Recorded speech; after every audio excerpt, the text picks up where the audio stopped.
어제는 어버이날이었죠. 제가 뭐부터 물어봐야 될지 사실 진짜 고민인데, 자녀분들의 인사를 많이 받으셨습니까? 아니면 우리 자녀분들은 어버이들께, 부모님들께 연락하셨나요? 어제 저는 이제 저녁에 성경 공부가 있어가지고 좀 바쁘다 보니까 사실 아침에 문자로 연락만 드리고 선물 준비를 못했어요. 그래서 그 저녁에 성경 공부에 오신 성도님들께 어버이날 선물로 뭘 받으시면 좋겠어요? 이렇게 여쭤봤어요. 그랬더니 많은 분들이 한 목소리로 그러나 조용하게 뭐라고 말씀하셨는지 아세요? 돈이요. 돈이 제일 좋습니다. 여러분은 어떠세요? 여러분도 그러신 것 같으세요? 대답을 안 하시는데, 저는 좀 전에 소정이 아니죠. 작은 용돈을 부모님께 보내드리고 올라왔습니다. 지난주에 우리 한경 후임 목사님이 설교하셨잖아요. 5월달이 되면, 가정의 달 5월이 되면 가족들에게 5월에 이렇게 표현이 좀 그런데 이제 조공을 드리는 그런 게 그 돈이 많아진다고 해서 5월조 뭐 이런 표현을 사용하셨잖아요. 그래서 5월조라고 하는 이런 가정을 위한 씀씀이가 크지다 보면 또 그러한 선물을 주고받는 가족들 간에 그렇게 또 기분이 좋고 또 가족들 간에 행복이 넘치는 얼굴을 바라보게 되는 것 같습니다. 그런데 우리가 여러분의 자녀들이나 혹은 부모님께 선물을 하거나 용돈을 드릴 때 그냥 돈만 딸랑 드리든지 선물만 딸랑 주지 않잖아요. 여러분의 마음을 담아서 부모님을 축복하고 자녀를 축복하고 그렇게 복을 빌어드리는 그런 말씀들을 나누실 줄 압니다. 그런데 이렇게 복을 비는 행동은 믿는 사람이나 믿지 않는 사람이나 거의 비슷한 것 같아요. 그러다 보니까 제가 문득 복에 대해서 이런 궁금함이 생겼습니다. 우리가 빌고 있는 복은 뭔가 다른가?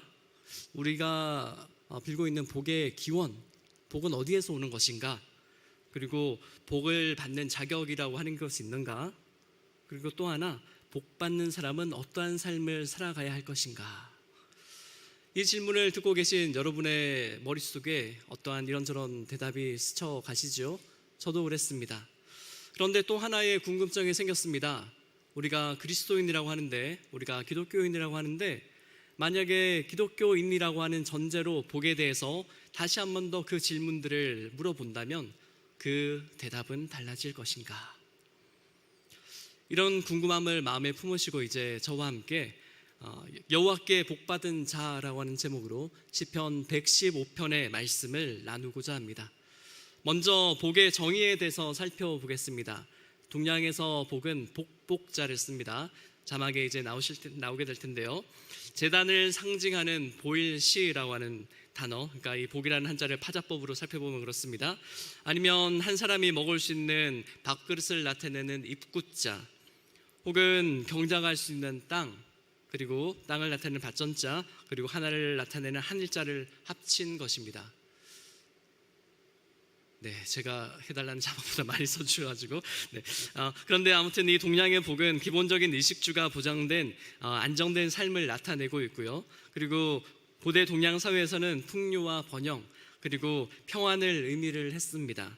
한마디로 먹고 살 걱정이 없이 평화롭게 예배를 드리거나 제사를 지내면서 가족과 함께하는 삶을 복이라고 생각을 했던 것이죠. 그러면 서양에 있어서는 복이란 어떻게 받아들여졌을까요? 서양에는 대표적으로 영어로 blessing 혹은 happiness라고 표현을 합니다. 영어는 blessing이라고 하는 이 본래 어원이 이제 고대 영어에서 제가 어떻게 발음을 해야 될지 좀 난감한데 블레치안이라고 제가 한번 읽어봤습니다. 블레치안이라고 하는 그런 데서 비롯이 되었다고 하고요. 그런데 이것은 피의 제사를 드려서 신성함을 부여하는 그런 의미가 있다라고 합니다. 그리고 또한 라틴어로는 베아투스라고 하는 단어가 있는데 이 단어가 행복 혹은 축복의 상태를 의미한다고 합니다. 그리고 고대 그리스의 철학자들은 이를 내적인 평화나 아니면 완전한 만족을 뜻하는 유다이모니아라고 하는 그런 단어로 설명을 했다라고 합니다. 그렇다면 성경에서 복은 어떻게 표현이 될까요? 여러분이 많이 들어보셨을 텐데, 구약 성경에서는 하나님께서 직접 이렇게 주시는 축복을 뜻하는 바라크라고 하는 그런 단어가 있고요. 그리고 하나님과의 올바른 관계 안에서 그렇게 누리고 있는 행복을 의미하는 에쉐르라고 하는 단어가 사용이 되고 있습니다. 그리고 신약 성경에서는 하나님 나라 안에서의 궁극적인 행복과 만족을 뜻하는 마카리오스라고 하는 그런 단어가 신약에 등장합니다. 이렇게 볼 때 우리가 일반적인 복의 정의도 있지만 성경에서 의미하는 복은 조금 다르죠. 성경에서 말하는 복이란 단순히 눈에 보이는 그런 세상적인 성공과 물질적인 풍요가 아니라 하나님과의 깊고 신실한 관계 속에서 얻어지는 영적인 평안, 그리고 영원한 생명을 의미하는 것이 바로 복이라는 것입니다. 오늘 우리가 함께 나눌 시편 115편은 바로 이러한 성경적인 복의 의미를 잘 드러내는 그런 귀한 말씀입니다. 이제 말씀을 통해서 성경이 말하는 진정한 복과 그리고 그 복의 근원이 무엇인지, 그리고 그 복을 받는 사람은 또 누구인지, 또한 그들이 받는 복에 따라서 어떠한 삶을 살아가야 할 것인가, 이런 것에 대해서 이제 찬찬히 살펴보려고 합니다. 먼저 오늘 말씀, 첫 번째 말씀이죠. 시편 115편에 15절의 말씀을 먼저 읽어보시겠습니다. 15절의 말씀: 너희는 천지를 지으신 여호와께 복을 받는 자로다. 아멘. 네. 많은 구약학자들은 이러한 말씀이 담긴 시편 115편이 바벨론 포로기 이후에 이스라엘 백성들이 나라와 성전을 잃고 포로로 살아가던 소위 말하는 제2성전 시대의 경험을 바탕으로 지은 시라고 추측을 하고 있습니다. 그리고 이 시가 어떤 종류인가, 장르인가 이렇게 살펴봤더니 이것은 1절에 보니까 우상이 아니라, 사람이 아니라 하나님의 이름에만 영광을 돌려라 라고 하는 명령으로 시작하는 걸 보니까 이 시는 예배를 위해서 드리는 그런 탄원시가 아닐까, 애가가 아닐까 이렇게 추측하기도 하고, 그 다음에 또 하나님을 신뢰해야 하는 이유가 담겨있는 그런 공동체의 찬양이라고 하는 것으로 많은 학자들이 추측을 합니다. 2절 이하에서 보시면 이스라엘 백성들은 바벨론의 거대한 신전과 우상들처럼 눈에 보이는 신을 갖고 있던 다른 여러 민족들에게 이러한 조롱을 당합니다. 그들의 하나님이라고 성경에 나와 있지만 아마 너희의 하나님이라고 얘기를 했겠죠. 너희의 하나님이 이제 어디 있느냐? 우리 하나님이 이렇게 큰 성전에 이렇게 멋있게 지어진, 그리고 휘황찬란하게 지어진 그런 신인데 너희 신은 눈에 보이지도 않네. 그리고 너희 신이 너희를 지켜주지 않았으니까 너희가 쫄딱 망해가지고 이렇게 바벨론의 포로로 끌려온 거 아니야? 이렇게 놀렸다라고 하는 것이죠. 그런데 이런 배경에서 시편 115편 3절의 말씀을 보면 이스라엘 백성이 의지하고 있는 참 신이 바로 그들이 믿는 하나님이 생명력이나 활동력이 없는 그런 이방 민족들의 우상들과 달리 첫 번째는 사람들의 눈에 보이지 않는 불가시적인 신이라고 이렇게 얘기를 하고 있고요. 그리고 둘째는 하늘에 계셔서 원하시는 대로 모든 것을 하실 수 있는, 행하실 수 있는 초월적이고 전능하신 신이라고 노래하고 있습니다. 그런데 15절에 이르러서 시편의 기자는 그들의 초월적이고 전능하신 신이자 또한 눈에 보이지 않는 불가시적인 신이 오늘 우리 찬양에서도 나왔는데요, 천지를 지으신 하나님이라고 분명하게 전하고 있습니다. 그런데 이 15절은 앞선 14절에서 이어지는, 그래서 완성이 되는 제사장의 축복 기도에 해당하는 내용입니다. 이제 다시 한번 14절과 15절의 말씀을 함께 읽어보시기를 바랍니다. 함께 읽어보기를 바랍니다. 먼저 14절부터 여호와께서 시작. 여호와께서 너희를 곧 너희와 너희의 자손을 더욱 번창하게 하시기를 원하노라. 너희는 천지를 지으신 여호와께 복을 받는 자로다. 아멘. 시편 115편으로 드리는 예배에서 제사장이 이렇게 이스라엘 백성을 축복을 했어요. 바로 번창하기를. 그리고 복을 주시는 하나님은 다른 신이 아니라 하늘과 땅을 창조하신 그런 창조주 하나님이라고 이야기를 하면서 그들이 이미 받은 복은 바로 세상의 창조주 하나님이 우리에게 주신 것이다 라고 이야기를 하고 있는 것이죠. 그들에게 복을 내리시는 하나님은 사실은 이방 민족들에게는 물론이고 이스라엘 민족들의 육체적인 눈에 보이지 않는 그런 불가시적인 하나님이라고 말씀드렸지 않습니까? 그런데 그 하나님은 하늘과 땅에 있는 모든 것을 지으신 하나님이라고 이렇게 선언을 하고 있는 것입니다. 사랑하는 성도 여러분, 시편 기자는 이 짧은 한 구절 속에서 복의 근원이 무엇인가 분명히 밝히고 있습니다. 복은 인간의 노력이나 재산이나 어떤 사회적 지위나 혹은 그가 가지고 있는 건강이나 부에서 비롯되는 것이 아니라, 이러한 외적인 조건에서 비롯되는 것이 아니라 오직 천지를 지으신 여호와 하나님께로부터 오는 것이라고 분명하게 말씀하고 있는 것이지요. 바로 이 확신이 시편 전체의 중심 신앙 고백이기도 하고, 또한 이스라엘 공동체가 포로기 이후에 신앙을 회복하며 붙잡았던 소망의 핵심이기도 합니다. 바로 이 천지를 지으신이라고 하는 표현은 단순한 수식어가 아닙니다. 창조주로서 하나님의 주권과 능력을 상징하는 구약의 핵심 언어라고 할 수 있습니다. 그래서 창세기 1장 1절은 우리가 잘 알듯이 이렇게 시작합니다. 태초에 하나님이 천지를 창조하시니라. 이 창조의 선언은 우리가 믿고 신뢰해야 할 유일한 분이 누구인지를 분명히 말씀하고 있는 것입니다. 복은 인간의 손해나 제도에서 오는 것이 아니라 하늘과 땅, 다시 말해서 모든 존재의 근원이 되시는 하나님만이 우리에게 가져올 수 있다라고 하는 그런 선언이고, 복이 또 하나님으로부터 오는 선물이라고 하는 것입니다. 우리가 이렇게 시편 115편의 흐름을 보면서 복의 근원을 하나님께 두고 있는 이 2절의 이 말씀이, 15절의 말씀이 왜 중요한지를 더 잘 알 수 있는데요. 2절에 보시면 앞서 들으신 말씀대로 이방인들이 이스라엘 백성들에게 그들의 하나님이 어디 있느냐라고 이렇게 조롱을 할 때 시편 기자는 그런 도발에 넘어가지 않습니다. 오히려 3절에서 하나님은 하늘에 계시면서 보이시진 않지만, 그리고 쉽게 만질 수 있는 분은 아니지만 모든 것을 행하시는 분이라고 선포를 하고 있지요. 그리고 이어지는 4절에서 8절까지의 말씀은 우상들의 그런 무능함과 허무함에 대해서 이야기를 하고 있습니다. 그리고 그러한 우상을 숭배하고 의지하는 사람들이 얼마나 어리석은가, 그리고 그들의 삶이 얼마나 허무한가에 대해서 고발을 하고 있습니다. 그리고 이어지는 9절에서 11절의 말씀은 하나님을 경외하고 의지하는 자, 그들에게 주어지는 복이 확실하다라고 이야기를 하고 있는 것이죠. 그렇게 흘러가다가 마침내 15절에서 우리가 방금 읽었던 것처럼 너희는 천지를 지으신 여호와께 복을 받은 존재다, 그러한 사람이다 라고 선언을 하면서 복의 근원이 다시 한번 창조주 하나님, 바로 전능하신 하나님을 명백하게 드러내고 있는 것입니다. 사랑하는 성도 여러분, 우리가 빌어야 할 복은 오늘 말씀에서 본 것과 같이 그러한 인간적인 기대가 아니라 하나님, 특별히 창조주 하나님으로부터 나오는 영원한 생명과 평안입니다. 그리고 천지를 지으신 여호와께 복을 받은 자라고 고백하는 시편 기자의 선언처럼 우리는 이미 하나님께 복 받은, 그리고 복 받는 사람이라는 사실입니다.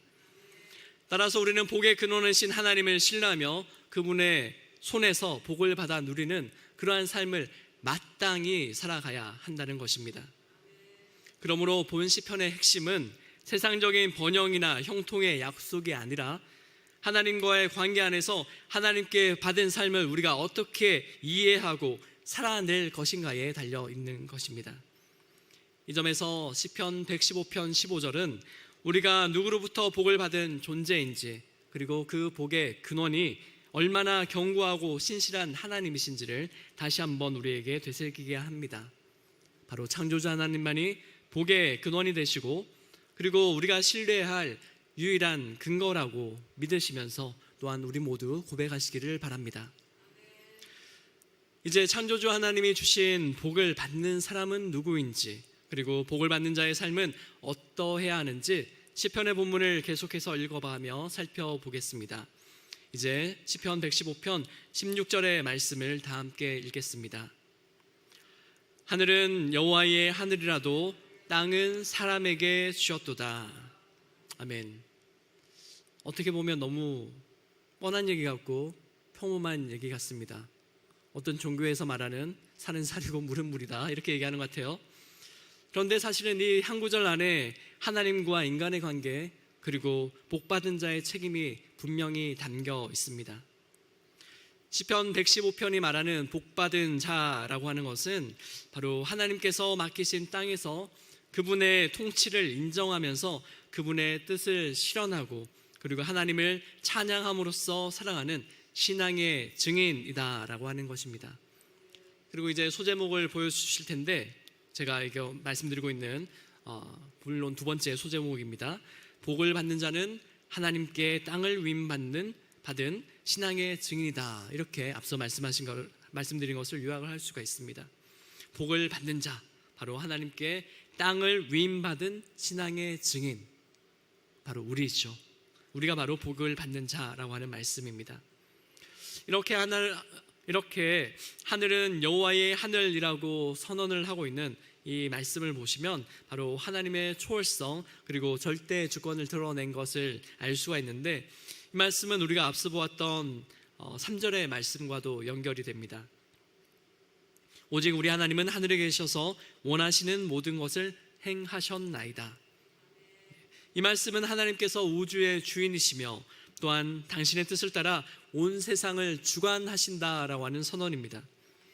우리가 복을 받는 것도 절대 주권자이신 하나님과의 관계 안에 있을 때 가능해진다라고 하는 그런 말씀인 것이죠. 이와 대조적으로 땅은 사람에게 주셨도다라고 하는 이런 이어지는 표현은 하나님의 선하신 섭리 가운데 인간에게 주어져 있는 책임과 사명이 있다라고 하는 것을 드러냅니다.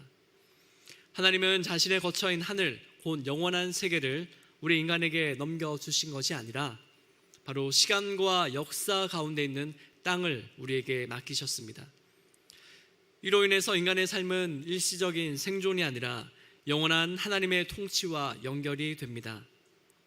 인간은 땅에서 살아가지만 그 삶은 하늘과 맞닿아 있다라고 하는 그러한 존재론적인 긴장, 좀 어려운 말인데 우리가 살아가면서 하늘과도 연결이 되어 있다. 그럼에도 불구하고 땅에서 살아가야 한다. 이 두 가지가 긴장관계에 있다라고 하는 그런 표현인데요.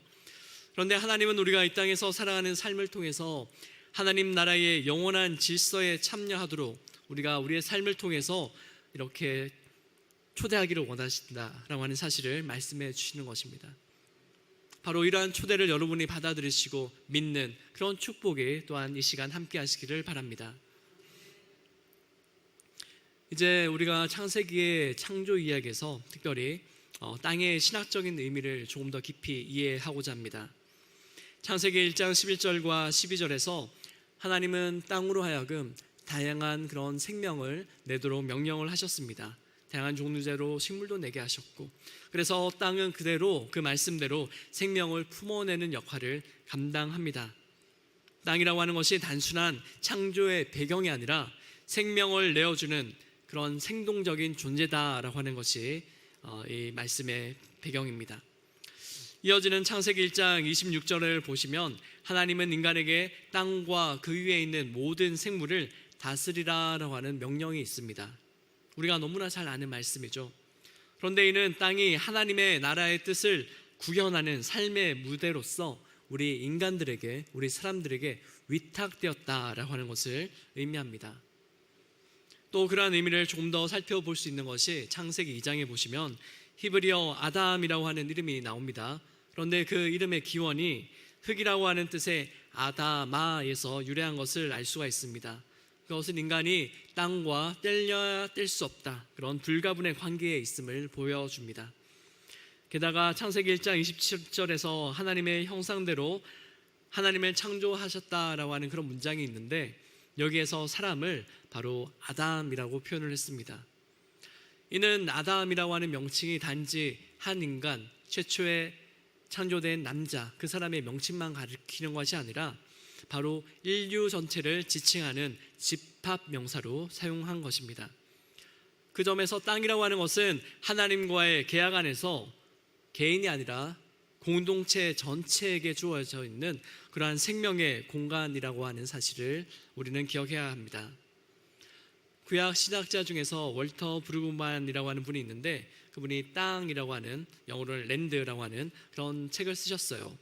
그런데 거기에서 이렇게 얘기합니다. 땅은 하나님의 은혜와 총체적인 상징이며 인간의 책임은 그것을 잘 경작하고 공동체적 정의를 이루며 하나님을 찬양하는 삶을 사는 것이다. 이렇게 제안을 하고 있습니다. 이처럼 하나님이 땅을 인간에게 주셨다라고 하는 시편 기자의 선언은 하나님 나라를 지향하는 이 땅의 삶 속에서 인간이 하나님의 부르심을 따라서 살아가야 함을 뜻합니다. 이는 단순한 윤리적인 책임을 넘어서서 하나님의 예정과 섭리 속에서 영원한 하나님 나라로 나아가도록 인도하시는 그런 하나님의 구속사적인 관점을 담고 있습니다. 따라서 복받은 자는 그저 축복을 받는 수동적인 존재가 아니라 하나님의 주권과 섭리 아래 맡겨진 땅에서 하나님의 영광을 위해서 살아가는 그러한 능동적인 신앙의 증인이다라고 하는 말씀입니다. 그래서 우리는 지금 이 시간 이 땅에서 살아가지만 우리의 삶은 하늘의 하나님을 향한 찬양과 그리고 순종으로 이어지며 마침내 하나님의 나라로 나아가는 그런 순례의 여정 가운데 있다라고 하는 사실을 모두 기억하셔야 할 것 같습니다. 결국 복받는 자는 하나님의 다스림을 인정하고 또한 땅 위에서 그분의 뜻을 살아내는 자입니다. 그러한 사람은 자신의 삶을 통해서 하나님을 예배하고 공동체 가운데서 하나님의 질서를 세워가는 사람입니다. 그러므로 진정 복을 받은 자는 그 믿음을 자신의 삶으로 증명해내는 자, 다시 말하자면 이 땅에서 하나님의 복을 드러내는 살아있는 신앙의 증인입니다. 이제 17절과 18절의 말씀을 통해서 복받은 자가 지닌 사명과 존재 이유에 대해서 더 깊이 살펴보도록 하겠습니다. 먼저 시편 115편 17절의 말씀을 함께 읽겠습니다. 죽은 자들은 여호와를 찬양하지 못하나니 적막한 데로 내려가는 자들은 아무도 찬양하지 못하리로다. 아멘. 여기서 적막한 데라고 하는 단어는 히브리어로 두마 이렇게 발음을 합니다. 그런데 이 단어는 침묵이나 정적 혹은 음산한 죽음의 세계를 나타내는 뜻하는 그런 단어입니다. 이는 단순하게 소리가 없는 공간을 넘어서서 하나님을 찬양하지 못하는 그러한 완전한 단절과 소멸의 상태를 상징한다고 합니다.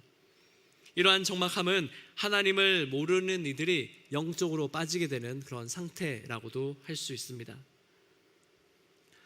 하나님과의 관계의 단절, 그것이 곧 생명의 단절로 이어진다라고 하는 의미를 내포하고 있는 단어입니다.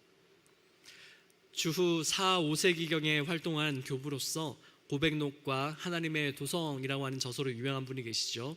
성 아우구스티누스라고 하는 교부신데 이분이 이 구절을 해석하면서 죽은 자들, 이 사람들이 단지 육체적으로 죽은 사람들만이 아니라 하나님을 알지 못하고 예배하지 않는 그런 영적 죽음에 있는 자들을 가리킨다라고 보았습니다.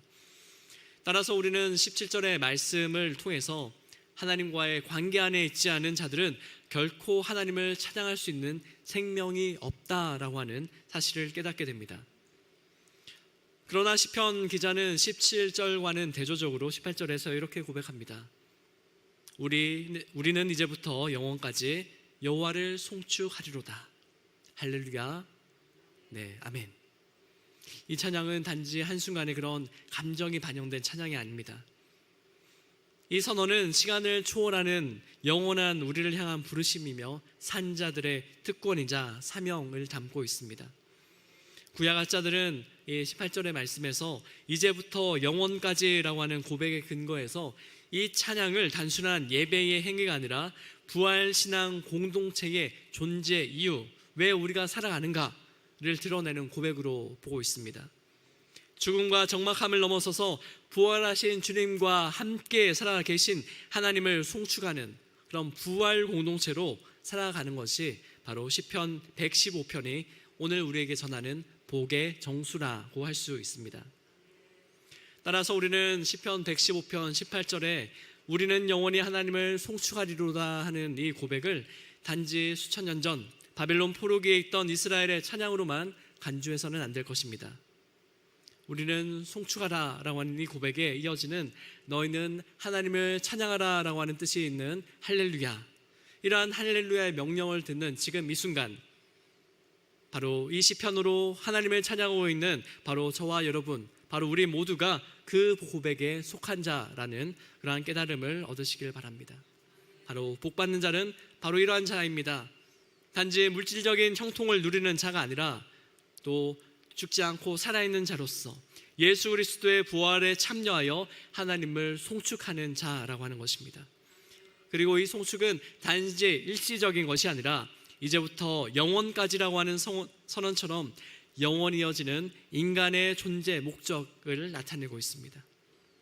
부활의 신앙을 가진 사람, 하나님과 영원히 함께 할 것을 믿는 사람만이 진정으로 영원까지 하나님을 송축하겠다고 고백할 수 있는 것입니다. 그러므로 부활과 영생은 단지 미래의 어떠한 보장이 아니라 현재 우리가 어떻게 살아가야 할 것인지를 결정짓는 신앙의 기초라고 할 수 있습니다. 저는 얼마 전에 건강이 나빠지신 한 성도님을 신방한 적이 있습니다. 좀 많이 아프셨어요. 그런데 그 성도님이 이렇게 기도를 하셨다고 합니다. 하나님, 제가 지금 죽으면 하나님이 손해입니다. 제가 하나님을 찬양할 수도 없고요, 전도도 할 수 없고, 또 우리 교회 목사님들이 이렇게 지금까지처럼 잘 섬기지도 못하잖아요. 그리고 교회를 위해서 기도하는 사람이 한 사람 줄어들게 되는 거 아닙니까?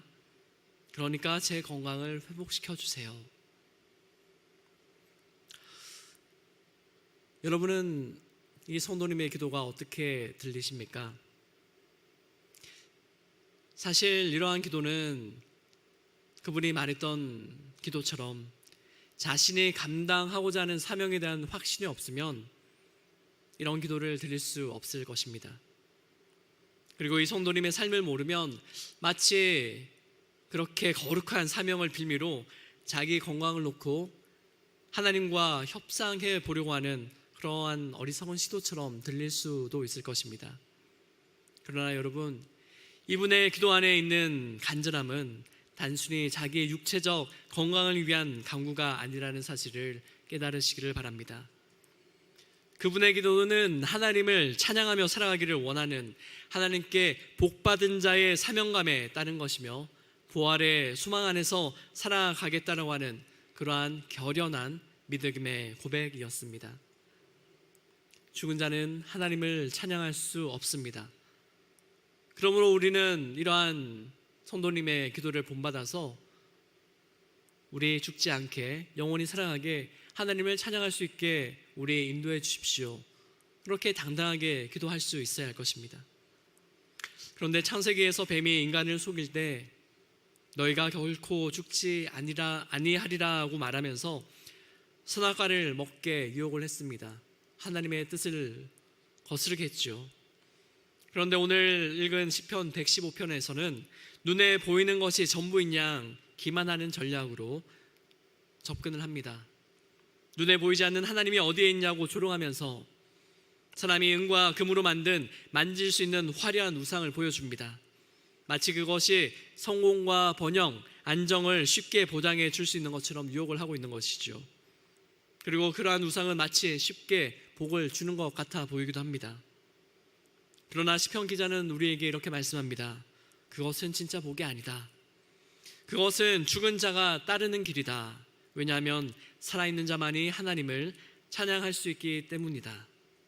살아있는 자는 하나님과의 관계 안에서 영적인 생명을 누리는 자이며 그 관계 안에서 참된 복을 누리는 자다라고 이렇게 말씀하고 있는 것이죠.